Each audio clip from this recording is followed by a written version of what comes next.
I want to thank everybody for coming. As you know, I am enrolled in school, and this is part of my final for my communications class. This is a persuasive speech on should pit bulls be banned. I'm sure everybody knows my stand on that I feel that they shouldn't, and I'm going to persuade you on why I feel that they don't. What's your name? My name is Shannon O'Brien. I want to start this off by the first thing that I did as far as going ahead to do research is I called Dr. Carrie Jenkins, who is a veterinarian here in Savannah, and I worked with her. I have over 32 years of experience in the veterinarian world and feel very strong about this topic. My first question to Dr. Jenkins was, is there such a breed as pit bull? And immediately her response was, you know the answer to that. And her answer is a firm no.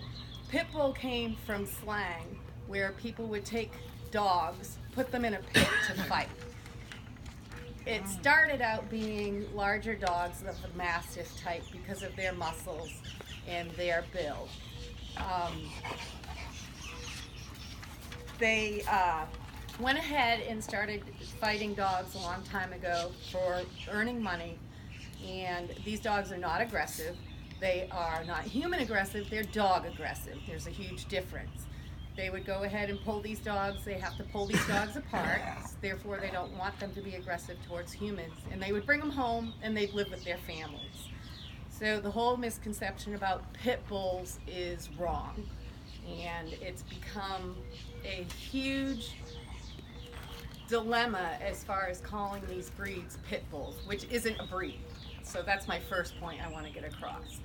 Pit bulls are actually mixed breeds, which has been categorized as a breed. There is something called the American Pit Bull Registry, which has just come about from society making these dogs a breed.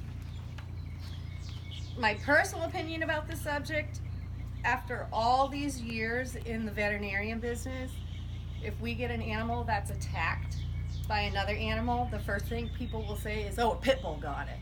You never hear them go ahead and stress on the breed, if it's a golden retriever, if it's another terrier, or if it's a poodle or a greyhound. So I want to definitely have you guys understand that the whole time that I'm going through this speech.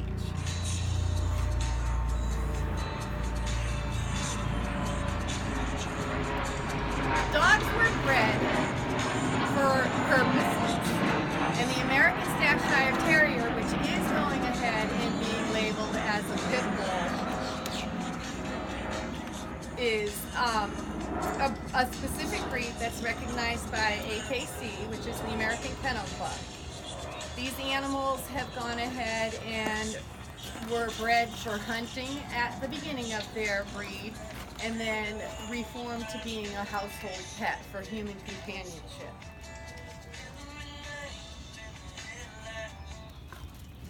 Biter breeds other than pit bulls can be labeled such as Rottweilers, Dobermans, German Shepherds. I was bit personally by a German Shepherd when I was a child, and that was a big trend back in the 70s and 80s. Was German Shepherds were the most dangerous breed.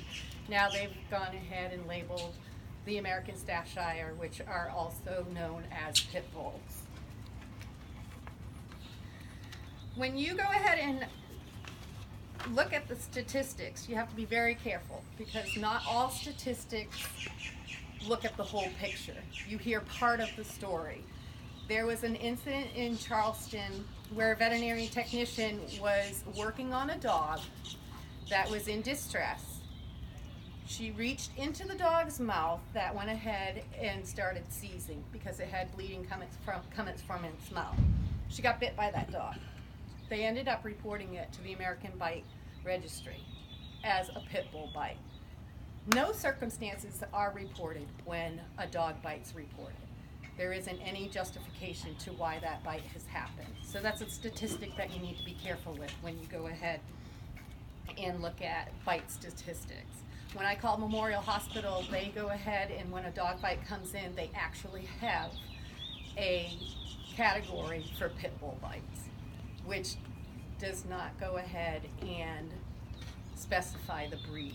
It's just considered a pit bull. So if somebody off the street gets bit by a dog and they think that it's a pit bull, which doesn't really exist, they'll go ahead and tell somebody that a pit bull bit them. So they go ahead and get labeled as pit bulls. So that's a huge misidentification for the breed. Another thing with misidentification for a breed for pit bull is coloring. Everybody thinks that a brindle dog has pit bull in it, or American Staffordshire. This dog right here is brindle, Twigs. He's a service dog. He's actually a mastiff. He has no bulldog in him. And people will go ahead and misconceive him as a pit bull. He's a little mastiff, but he is a mastiff. The breed standards for an American Staffordshire are 14 to 16 inches tall. That's not a big dog. They can range to 24 to 38 pounds.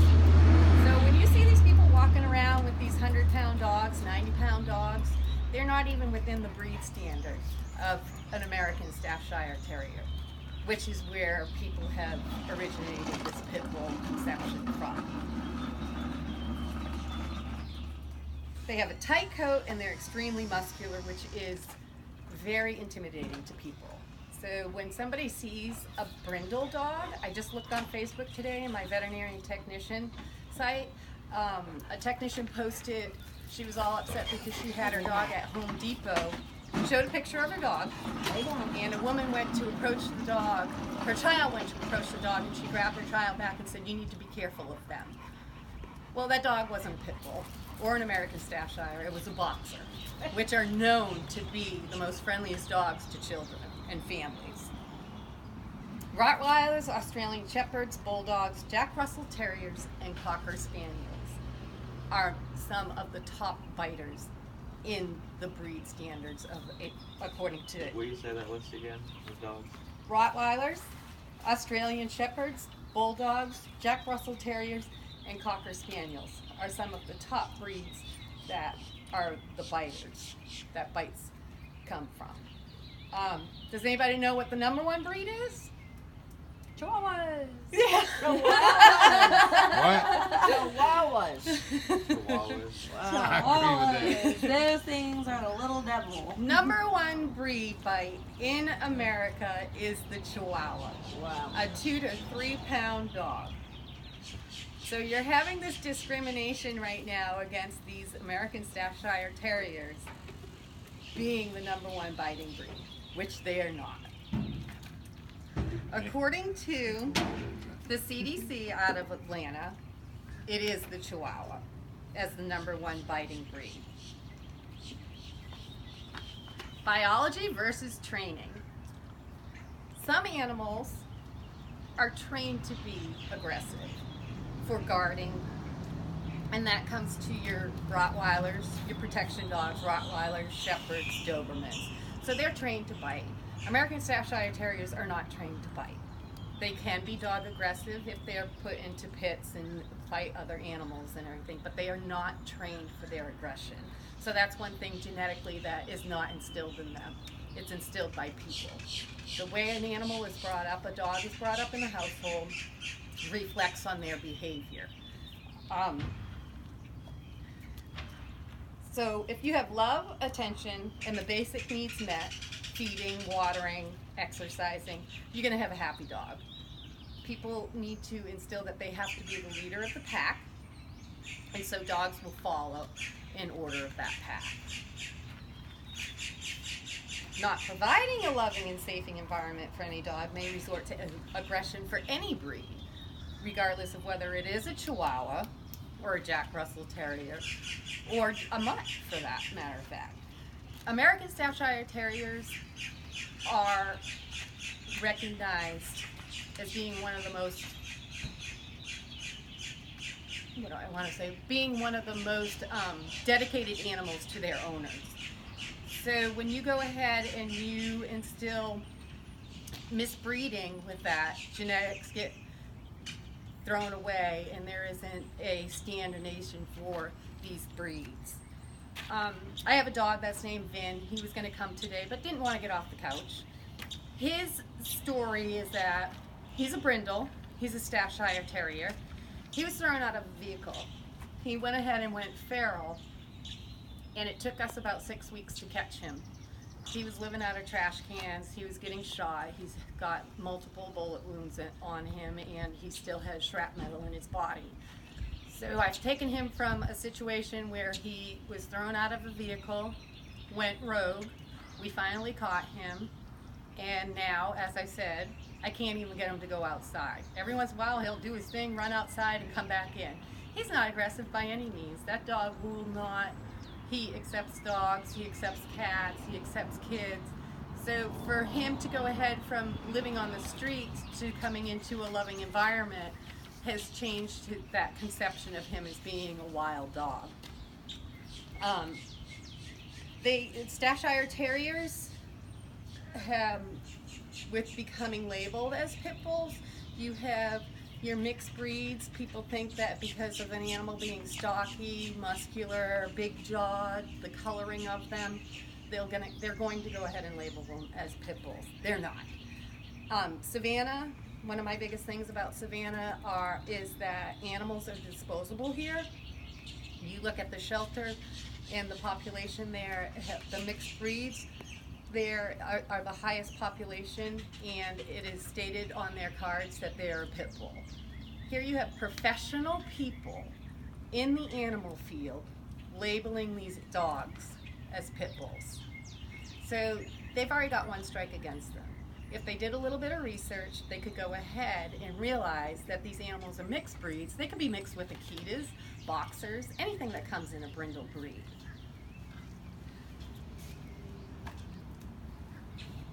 So the laws that ban particular breeds don't achieve the aims and instead create illusion and not a reality. They are statewide laws that discriminate on a dog based by the breed. So even the White House has gone ahead and stated that they are against laws that target specific breeds. And our past president made a comment that said, "We do not support breed-specific legislation. Research shows that certain breeds of dogs are largely ineffective and often a waste of public resources." So for a town or a state to go through and try to make this a legislation, it's a waste of tax people's dollars. It's a proven fact. Montreal in Canada went ahead and put a pit bull breed law in their town, in their city. And what it was they had dogs DNA tested, and if they were found to have a bully breed in their line, they were ordered to wear a muzzle. So a lot of dogs were shipped out of Montreal, people's pets. So family members, they were taken from their homes and shipped out to protect them. The law lasted approximately 6 months. They disbanded that law, and now these animals can come back to their houses and not have to be walking around wearing muzzles. And that's my conclusion on should pit bulls be banned, and I hope that I've changed your mind. Any questions? Yeah, I was going to ask you about the DNA before you hit on the Canada thing. I mean, I know there are insurance companies that will not insure homes if the home has a Mastiff, Staffordshire Terrier. They're called 86 breeds. Okay. They're 86.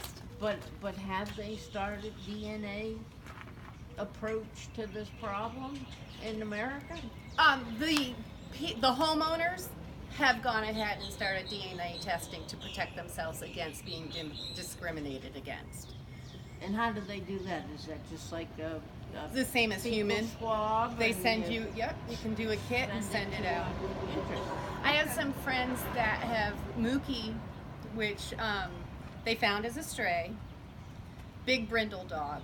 They just went ahead and had him DNA tested because the landlord stated that they weren't allowed to have any bully breeds or pit bulls. He's an Akita boxer cross. Oh boy. And that's where the brindle color comes from.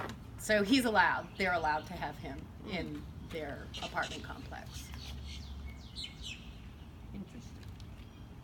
And as far as having an insurance company, 86 a breed, there's insurance companies out there because of the competitiveness that you can just go ahead. They make it a point to say that they do not discriminate against any breed of dog. Any other questions? Pretty good. So who wants to adopt a bully breed? I will. So you have a questionnaire, and Christine is going to go ahead and lead that discussion for me. Okay.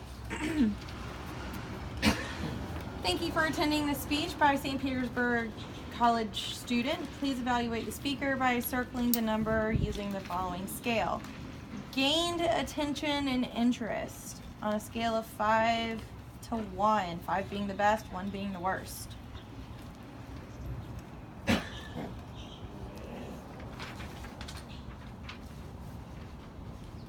Introduce topic clearly. Wait a minute, where we at here?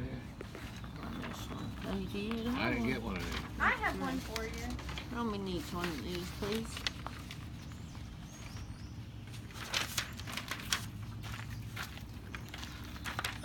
Does anybody else have any questions?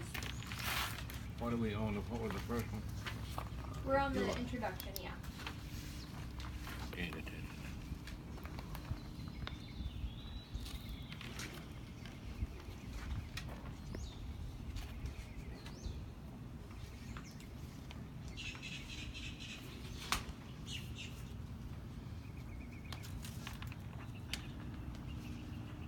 Shannon, this pen made in China.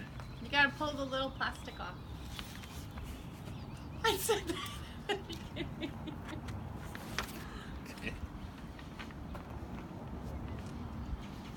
All right, you just go right on that left. Let me know when y'all are at body. Y'all Yeah. past body. Oh, yeah, we're on. Okay. Was there 5 references on that list? Yes, I have Yes. 6. Yes. Here's some questions you can ask while you're doing that, Christina. Okay. What was the most important thing you learned about this topic? It's for them. Oh, what is the most important thing you guys learned about this topic? Well, that every dog you take walking around is a pit bull. It's not a pit bull. Mm-hmm. That's Well, you're what I've learned. You're talking to a retired mailman. Back in my day, it was the shepherds, because I got bit by 2 shepherds. But I forgot that. You were a retired mailman. yeah, It's a great subject for you. Yeah, Yes. dog bites. So Yes. the German Shepherds, how about Yeah, that? yeah. Coming from somebody who's owned a young pit lab mix, I mean, she's a lab mix. That's what she was. But I will definitely have to say that it's not because they're aggressive. It's because dogs in general, like when there's a bunch of them, they'll get into an argument just like people do, and they'll get in a scuffle, and of course it's going to be the one that has the strongest bite of all of them, you know, nice big thick dog, and you know, little dog you can just like flick off, but you know, it's hard to not label dogs like that sometimes, and I get it from both points of view, because I've worked with Shannon at the veterinary clinic. We've had plenty of mixed breeds come in, and they were wonderful, and then we get the purebred breeds that are German Shepherds, or we'll get a lot of Chihuahuas that are very aggressive. Yorkshire Terriers, very aggressive. It's not the dog's fault. I mean, dogs get in scuffles. It's just the size of the dog, and you know, it's not every dog gets into a fight. It doesn't matter what it is, and it sucks that that's happening to breeds such as, you know, Twigs, you know, he's a Mastiff, or, you know, such as Vin, who is a mixed breed. That's not fair. And I really feel like what I've learned is that I think people are wanting to put blame on something so fast because they don't have an explanation for it, because they don't know how to control it other than that. That's not the American way. Living the dream, I guess. Put the blame on something. It can't just be. No, and I think that's what sucks. What do you feel like the speaker? What did the speaker do most effectively? What do you guys think that she did most effectively? Nick? Let's see.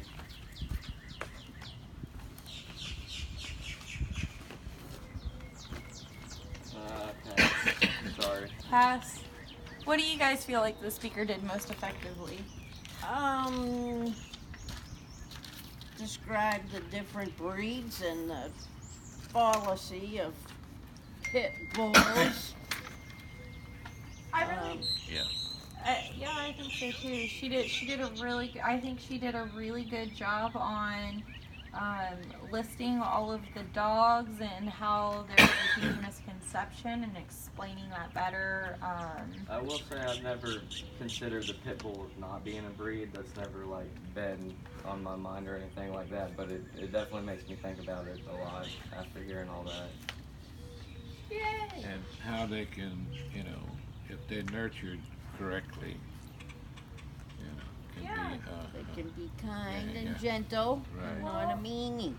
You know, I'm a frequent flyer on Facebook, and there's a young lady on there who has a dog named Felon who came from the shelter, who was in the bully breed, and he was aggressive, didn't like people, didn't want people touching him, didn't want other dogs touching him, and it took 8 months for him to be okay after getting all the love and the care, and, you know, from just being damaged from past experiences. And she finally brought in another dog, and it was another bully breed, and man, they took off. They were best friends, and Shannon really showed that. Like, Shannon really showed a point that it's not, I don't think it's just how people perceive the animals, and then that reflects badly, and then they start treating them badly, and then they start getting aggressive, and then they're like, oh, well, our point is proven. They're bad dogs, and it's not. And so I think that, you know, pointing that out, it was really good on her part. I think that she made that a really good point. What do you suggest the speaker do work on before the next speech?